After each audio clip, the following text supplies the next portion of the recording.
Alrighty guys, you'll notice we have skid steer tore apart. Got new tires on this side, because I've already been through that side. Got this all tore apart here. I took the tires off to take them in and get new tires put on them, put on the rims, and this side I had at one time, but it was cleaned off, but the other side had baling twine wrapped, just freaking wrapped. Something terrible. It just had some huge ball of twine wrapped around it. And actually it was on this side too at one point, but they'd cut it off and it'd wiped the seals out in the hubs. So it was going to need new seals. And I don't even know why people do that. I don't know what is so hard about picking up the dang baling twine or net wrap or whatever you got. There's no excuse for leaving that crap laying around. For Pete's sake, it must just be pure laziness, guys, that just leave that stuff out there. See manure spreaders with it just wrapped around the beater. It's just a ball of orange around the beater. And then it gets in stuff like this, wrapped around any shaft it can. It ends up out in the field, gets on the planter and everything else, and they go spread manure. It's ridiculous. I don't know why people can't pick it up. There's just no excuse for leaving it laying around. It's just ridiculous. But anyway, the front two bearings were tight, and they looked, and the one on both the other side, and then the back two were loose. This side, I think because the seal was out, got water in the bearings at some point. I don't know if they power washed it off and got water in there, and it ruined the bearings. So I got to go over to town and get a new set of bearings and races for it. But you can see that thing's just shot, just wore the rollers out. This one here wasn't too bad, but I'm gonna put two new ones in on this hub, and then I'm putting new seals in all four corners. And obviously putting new silicone in to kind of reseal it up that way. But anyway, this side was out, and I thought the other side was going to be out too, but at some point, I remember the guy I bought it off of said that the chain had jumped off one time on the sprocket, and they had to go in and take it and put the chain back on. And I don't know, in doing that, it might have been that side.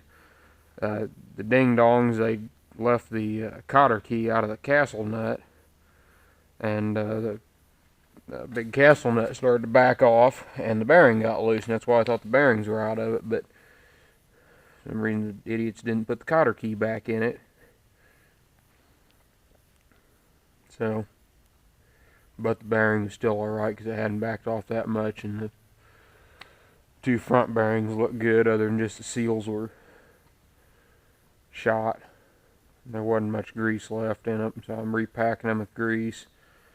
And oh, that's another thing, they didn't clean this thing off very much, and the manure built up so much on here.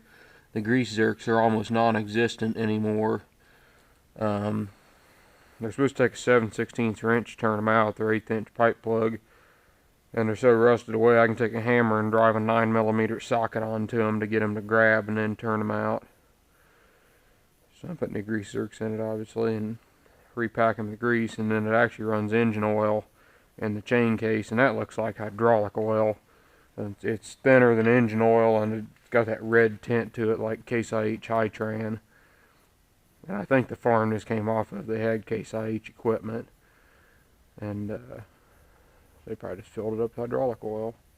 But not that it really matters, because roller chain runs out in the open, so I just bought some cheap engine oil to fill it up. It takes about 4 gallons in each chain case to get it above the chain so that all 3 chains are running in oil.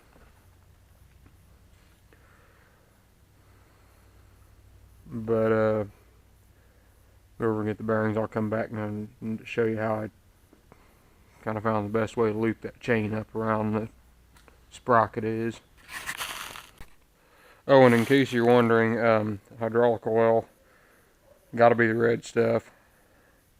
Red hydraulic oil and water makes tomato soup. Alright, well, here's what I ended up doing. I could have showed you. I thought about showing you, but it's just too long of a process. It would have made too long of a video. But I run hence he's baling twine, lo and behold.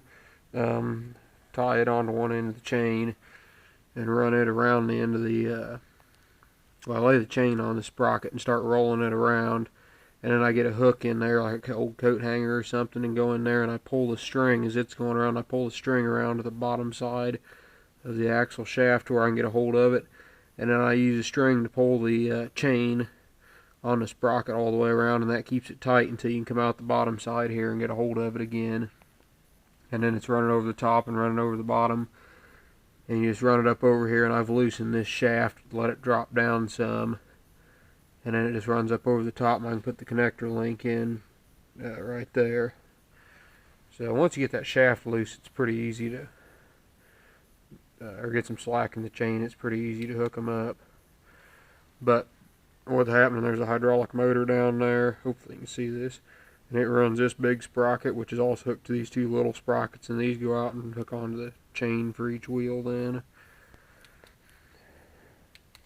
I had to end up putting wheel bearings in the front too, because they'd gotten water in them also and ruined them.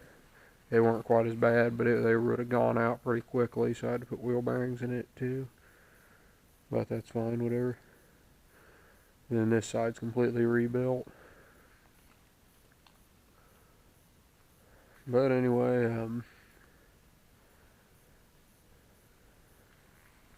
get it put together here and try it out.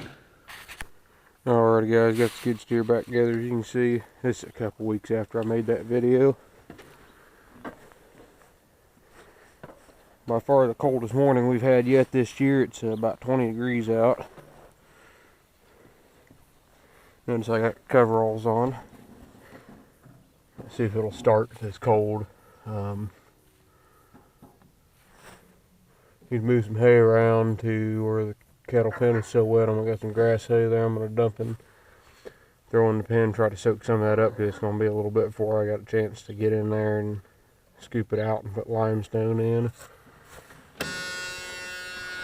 Sure, we're in a little choke here. Come on.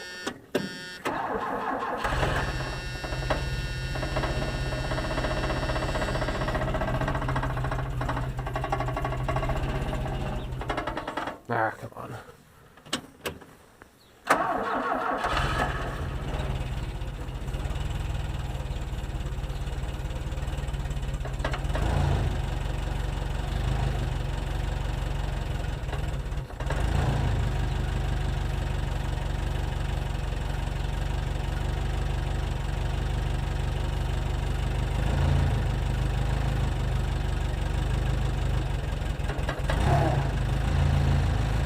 Pulling the choke out there like that. That wasn't too bad for 20 degrees. That thing took right off.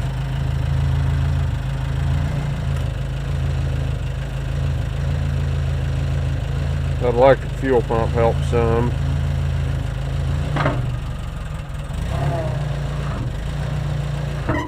Ah, crap. Snuffed it.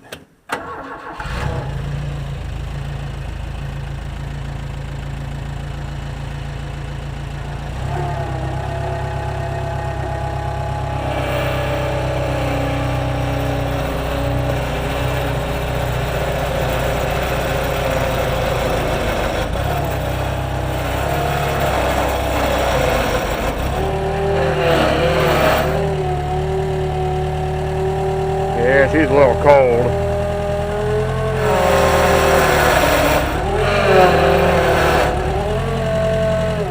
I'll just carry the hay that far. It doesn't want to. It's going to need to warm up here for a minute before it wants to really get out and do anything.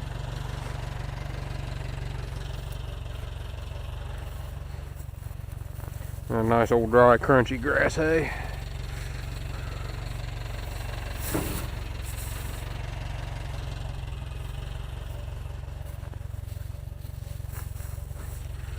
And I got plenty of it, so I don't got a lot of straw. And I do have a friend that said he's got a bunch of straw he'd like to sell me, so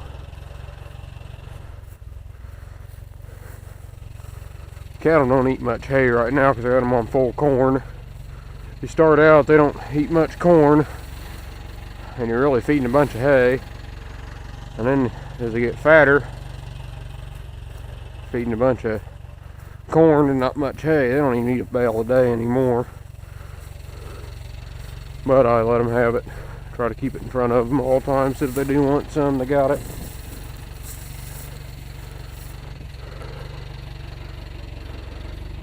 I beef. Need to put that tank water heater in there. It's kind of a little frozen this morning.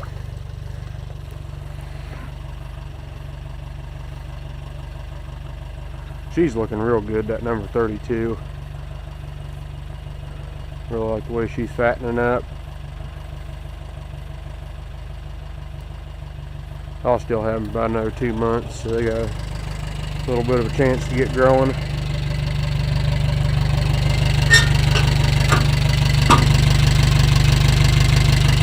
The bird's just been in here something terrible. I need to wash it off. I am going to sell the thing and try to buy a tractor probably, so if anybody wants a good little Gale skid steer, I got one for sale. Will start in cold weather.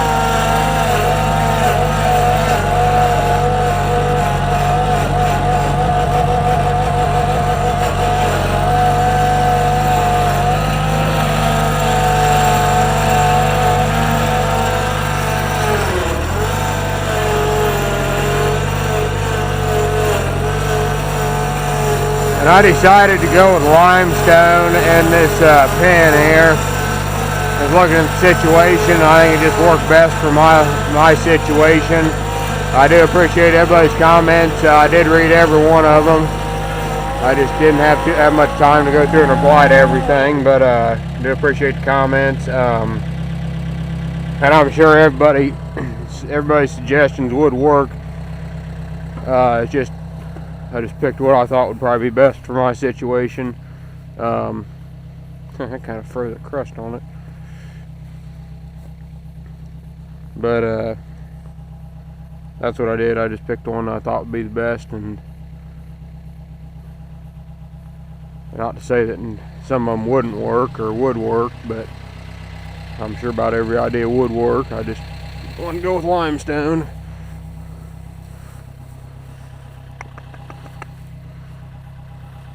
Yeah, I'll probably come around and try to just cut them open here and toss them in. It's getting drier now. The whole lot's still kind of soppy, but it's I just want it to where they're not standing up to their knees in slop. You can see I dug this little trench right here, and that drained most of the surface water away once I got done with that video. The other day, Sunday, I guess that was. Get the pocket knife out of my coveralls.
I will throw that twine away. Instead of just dumping it in the manure pile. Well, we're going to get a little interest here.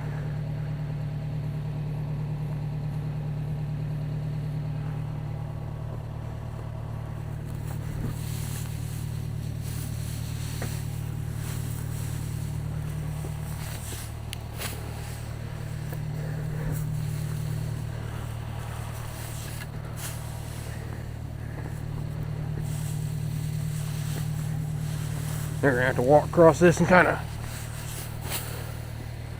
churn it in a little bit. Well, that'll keep me occupied for today. Yeah, Short Stacks, what do you think? You're belly deep in hay.